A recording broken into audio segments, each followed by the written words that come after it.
చాలా హిట్. ఇంకా అంతేనండి. Thank you so much. Thank you Anitha garu. Thank you so much. Shivaji Raja garu మాట్లాడతారు. అదృష్టం గొంతు బాగోపోతేనే గంట మాట్లాడావు.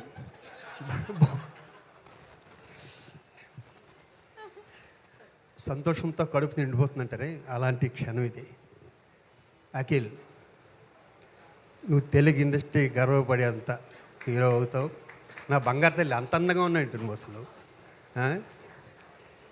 వర్షం వచ్చినప్పుడు మట్టి వాసన వస్తుంది, అలాంటి సినిమా ఇది. ఏ బోసు దానన్న దమ్మ దా దాని వింటరా దమ్.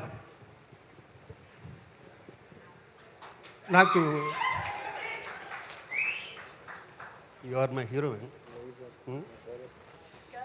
ఎన్ని రాత్రుళ్ళు మా రూమ్లో కూర్చుని మాకు డైలాగులు అలా అనుకోడు తప్పు.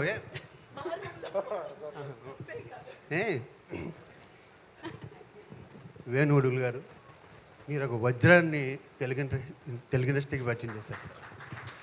ఎంత మంచి వ్యక్తి అంటే లేడీస్ దగ్గర సిగ్గుపడితే ఒక అర్థం ఉంది.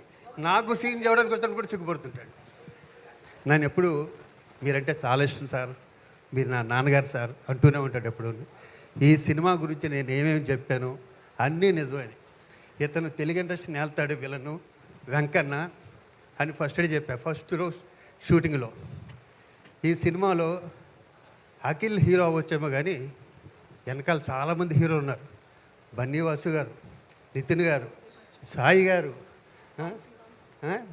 వంశీ ముఖ్యంగా వంశీ గారు, వీళ్ళందరూ లేకపోతే ఈ సినిమా లేదు. ఇంకా వేణుగుడులు గారు జీవితాంతం మా సాయి మీకు రుణపడి ఉంటాడు.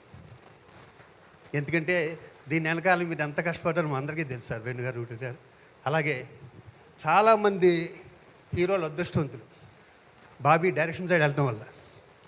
లేకపోతే పెద్ద పెద్ద స్టార్ హీరో అయ్యేవాడు బాబీ. అలాగే మా అబ్బాయి శ్రీ విష్ణు, మా డార్లింగ్ కోడ వెంకట గారు, మా రవి గారు, మొత్తం అందరికీ ఎంటైర్ టీం అందరికీ ఈ సాంగ్ ఈరోజు సంచలనం. ఇది ముందు మేము ట్రాక్టర్లో వినిపిస్తారనుకున్నా, ఇది ఏ ఇంట్లో చూసినా ఈ సాంగే. సో ఇంత మంచి హిట్ ఇచ్చిన ప్రతి ఒక్కరికి 2 రాష్ట్రాలు తిరిగి నా హృదయపూర్వక నమస్కారం. Thank you, love you all. అలాగే నేను అనిత చెప్తానే నీ గురించి. నేను అనిత చాలా సినిమాలు చేశాం. ఒక విధంగా దగ్గరుండి